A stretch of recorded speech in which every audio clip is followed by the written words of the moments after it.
7월 3일 저희들에게 주신 하나님 말씀 사도행전 1장 12절로 20절까지 말씀입니다. 제자들이 감람원이라 하는 산으로부터 예루살렘에 돌아오니 이 산은 예루살렘에서 가까워 안식일에 가기 알맞은 길이라. 들어가 그들이 유하는 다락방으로 올라가니 베드로와 요한, 야고보, 안드레와 빌립, 도마와 바돌로메, 마테와 및 알페오의 아들 야고보, 셀롯인 시모, 야고보의 아들 유다가 다 거기 있어 여자들과 예수의 어머니 마리아와 예수의 아우들과 더불어 마음을 같이하여 오로지 기도에 힘쓰더라. 모인 무리의 수가 약 120명이나 되더라. 그때에 베드로가 그 형제들 가운데 일어서서 이르되, 형제들아, 성령이 다윗의 입을 통하여 예수 잡는 자들의 길잡이가 된 유다를 가리켜 미리 말씀하신 성경이 응하였으니 마땅하도다. 이 사람은 본래 우리 수 가운데 참여하여 이 직무의 한 부분을 맡았던 자라. 이 사람이 불의의 삭수로 밭을 사고 후에 몸이 곤두박질하여 배가 터져 창자가 다 흘러나온지라. 이 일이 예루살렘에 사는 모든 사람에게 알리어져 그들의 말로는 그 밭을 아겔다마라 하니 이는 피밭이라는 뜻이라. 시편에 기록하였으되 그의 거처를 황폐하게 하시며 거기 거하는 자가 없게 하소서 하였고, 또 일렀으되 그의 직분을 타인이 취하게 하소서 하였도다. 아멘. 기도가 첫 번째 준비입니다 라는 제목으로 오늘 아침 말씀 전합니다. 20세기 최고의 클래식 음악 지휘자는 토스카니니입니다. 토스카니니는 원래 첼로 연주자였는데요, 불행하게도 그는 시력이 나빠서 눈앞에 놓인 악보를 잘 보지 못했다고 합니다. 그래서 연주회가 있을 때마다 악보 전체를 외워서 연주하곤 했는데요. 그런데 한 번은 연주회가 시작되기 직전에 지휘자가 병원에 입원하는 일이 생깁니다. 누군가가 지휘를 대신해야 했는데 그 많은 오케스트라 단원 중에 오직 토스카니니 한 사람만 그 모든 악보를 외우고 있었던 것입니다. 그래서 토스카니니는 임시 지휘자로 발탁되죠. 그때 나이가 19살이었다고 합니다.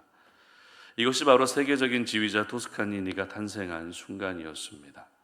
토스카니니는 그저 첼로 연주를 잘 해내기 위해 악보 전체를 외웠을 뿐인데 그것이 지휘자로 세워질 수 있는 준비가 됐던 것입니다. 여러분, 준비되면 기회는 찾아옵니다. 특별히 우리 삶 속에도 모든 부분에서 준비가 필요합니다. 대단한 준비가 아니라 할지라도 준비는 어떤 일을 하기 위한 워밍업이기 때문에 준비는 반드시 필요합니다. 여러분, 교회에 오실 때도 준비하고 오실 겁니다. 사람을 만날 때도 준비하고 만납니다. 운동선수는 경기가 시작되기 전에 준비를 해야 되고, 가정주부들은 식사를 위한 준비도 해야 됩니다. 예배를 인도하는 목회자로서 예배를 준비하고 예배를 인도하게 됩니다. 이처럼 준비는 꼭 필요합니다. 특별히 여러 가지 준비 중에 가장 첫 번째 필요한 준비는 바로 기도하는 것이다 라는 것을 오늘 본문은 기록하고 있습니다. 어제 살펴본 것처럼 예수님은 약속하신 대로 아버지 하나님께 올라가게 되시죠. 하늘로 승천하시는 그 모습이 얼마나 영광스럽고 대단했는지 제자들은 모두 넋을 놓고 멍 때리고 하늘만 바라보고 있었습니다. 이때까지의 제자들의 모습만 보면 역시 연약하고 역시 어리석다라고 하는 인상을 지울 수가 없습니다. 그러나 오늘 본문에서 보여지고 있는 제자들의 모습은 조금 달랐습니다. 왜냐하면 기도하기 시작했기 때문입니다. 오늘 본문 14절을 함께 읽어보도록 합니다. 여자들과 예수의 어머니 마리아와 예수의 아우들과 더불어 마음을 같이하여 오로지 기도에 힘쓰더라. 아멘. 오로지 기도에 힘쓰더라. 저는 사도행전을 묵상하고 읽을 때마다 이 표현이 참 좋습니다. 오로지 기도에 힘썼더라. 지금 제자들은 다시 예수님과 헤어진 상황입니다. 부활하신 예수님을 보며 기쁨과 감격으로 넘쳤지만 이제 다시는 예수님을 볼 수 없었기 때문에 십자가에서 돌아가실 때 찾아왔던 상실감과는 또 다른 상실감이 있었을 겁니다. 이런 상황 가운데에서 제자들이 했던 것은 서로 함께 모이는 것이었고 오로지 기도에 힘쓰는 것이었습니다. 특별히 저희들은 오로지 기도에 힘썼다는 이 표현이 사도행전 전반부에서 어떤 위치에 배치되어 있는지 살펴볼 필요가 있습니다. 계속 묵상하고 있는 사도행전 1장의 내용은 예수님이 하늘로 올라가시기 전에 제자들에게 성령을 약속하시는 내용입니다. 그리고 이어지는 사도행전 2장은 어떤 내용입니까? 약속하신 성령이 드디어 제자들에게 임하신 내용입니다. 그런데 오로지 기도에 힘썼더라고 하는 이 말씀이 1장에 약속한 성령과 2장에 약속하신 성령이 임하신 내용 정가운데 배치되어 있다는 것입니다. 이것을 통해서 우리는 두 가지 사실을 알 수 있습니다. 첫 번째는 성령은 기도를 통해서 경험할 수 있다는 것입니다. 다른 무엇보다도 기도가 성령 충만을 경험하게 하고 성령의 역사를 경험하게 하는 가장 확실한 통로가 된다는 것입니다. 그리고 두 번째는 기도는 어떤 일을 하기 위한 여러 가지 준비 중에서도 순서상으로 절대 뒤로 밀려날 수 없는 첫 번째 준비가 되어야 한다는 것입니다. 이 부분에 대해서 우리가 조금 더 구체적으로 살펴보게 되면 이제 제자들은 곧 있으면 성령을 받고 권능을 받아서 예루살렘과 온 유대와 사마리아와 땅끝까지 이르는 증인의 삶을 살아야 됩니다.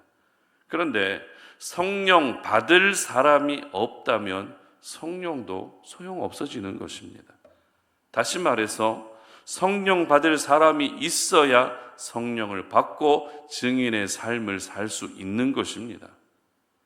지금 마가의 다락방에 모여있는 사람들을 보면 약 120명이 모여있다고 했는데 웬만한 사람들은 다 모여 있었습니다. 예수님의 제자들, 예수님의 가족들, 예수님으로부터 은혜를 받은 사람들까지 모두 약 120명이 모였습니다.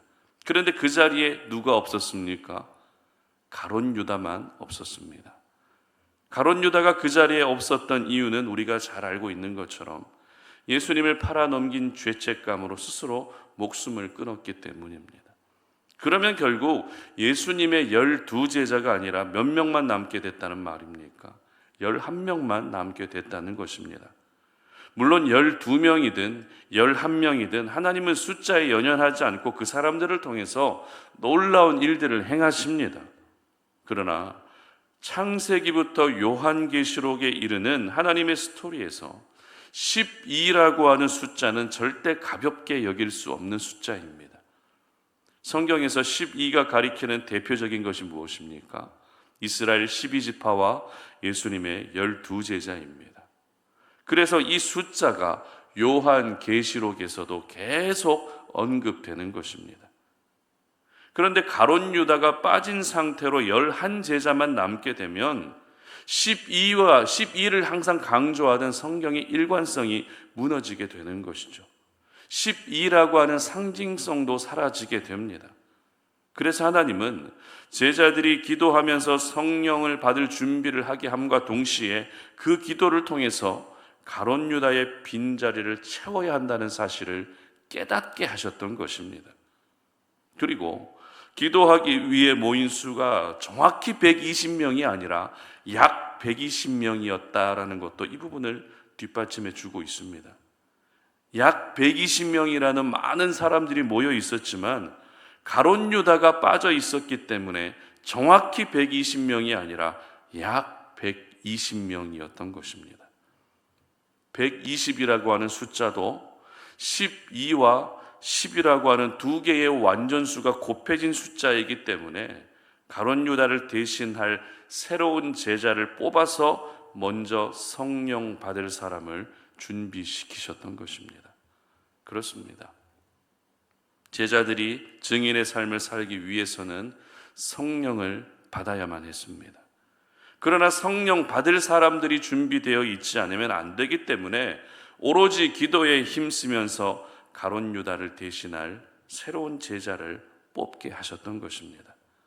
우리 하나님은 하나님의 일을 가장 완벽한 타이밍에 가장 완벽한 방법으로 일하시는 분이십니다. 그것을 오늘 본문에서는 12라고 하는 숫자 그리고 120이라고 하는 숫자를 통해서 만들어가고 계셨던 것입니다. 결국 제자들이 오로지 기도했기 때문에 하나님의 뜻을 알 수 있었던 것이죠. 기도했기 때문에 하나님의 세밀한 계획을 깨달을 수 있었던 것입니다. 인간적인 생각으로는 그냥 우리끼리 성령 받고 증인의 삶을 살자 이렇게 해도 전혀 문제가 없습니다. 충분히 그럴 수 있지 않겠습니까?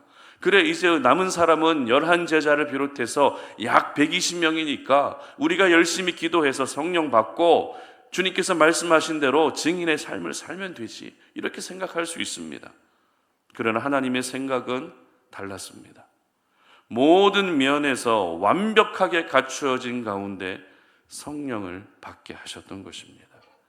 사람도 준비되고 그 사람들마저도 기도로 준비되어 있는 완벽한 상태에서 성령을 받고 증인의 삶을 살게 하셨던 것입니다. 이것은 곧 복음을 증거하는 증인의 삶은 너희들의 힘으로 살아낼 수 있는 삶이 아니라 내가 너희들을 통해서 일할 것이고 내가 할 일이라는 것을 우리 하나님께서 제자들에게 보여주셨던 것입니다. 여러분, 준비는 반드시 필요합니다. 그런데 여러 가지 준비 중에서도 가장 첫 번째 준비는 바로 기도입니다. 기도로 먼저 준비돼야 하나님의 마음을 알게 되고 기도로 먼저 준비돼야 내가 하는 것이 아니라 하나님이 하신다는 것을 깨닫게 되는 것입니다. 그리고 기도로 먼저 준비되는 사람이 지금 내가 또 어떤 부분들을 세밀하게 준비해야 되는지 그것도 역시 알게 되는 것입니다. 기도하면 하나님께서 이 부분들까지도 다 깨닫게 해 주시는 것입니다. 그러므로 먼저 기도로 모든 일들을 준비할 수 있으시기를 바랍니다. 예배도 기도로 준비하시고 직장에서 시작되는 하루 일과도 기도로 준비하시기를 바랍니다. 늘 마주하는 사람을 만날 때도 기도로 준비하시기를 바랍니다. 그리고 오늘 이 하루를 시작하는 이 시간도 역시 기도가 가장 첫 번째 준비가 되게 하셔서 기도로 준비하는 사람과 함께 하시는 하나님의 특별한 은혜를 경험하시는 저와 여러분 되시기를 주님의 이름으로 축복합니다. 함께 기도하겠습니다. 살아계신 하나님, 오늘 우리가 주님 앞에 나와 오늘 이 하루를 기도로 준비하고 또 기도로 시작하고 싶습니다. 우리가 오늘 이 하루를 잘 살아내기 위해서는 여러 가지 준비가 필요하겠지만 무엇보다도 기도로 준비하기를 원합니다. 하나님께서는 제자들을 기도로 준비시키셨고 그 기도가 채워졌을 때 하나님께서 약속하신 성령을 받게 하시고 증인의 삶을 살게 하셨습니다. 바로 그들을 통해서 일하실 수도 있었지만 먼저 기도로 준비하게 하신 분이 하나님이십니다. 기도로 준비해야 하나님이 일하신다는 것을 경험하고 깨달을 수 있기 때문에 기도로 먼저 준비하게 하신 것입니다. 오늘도 우리가 이 하루를 살아가기 전에 기도로 준비하기를 원합니다. 그래서 내 힘으로 살 수 있는 하루가 아니라 하나님의 은혜로만 살 수 있는 하루가 된다는 사실을 깨닫게 하시고 기도로 준비되어졌을 때 우리가 이 땅 가운데서 또 해야 될 여러 가지 소소한 준비들까지도 다 깨달을 수 있는 저희들의 삶이 될 수 있도록 도와주시옵소서. 감사드리며 예수님의 이름으로 기도드립니다. 아멘.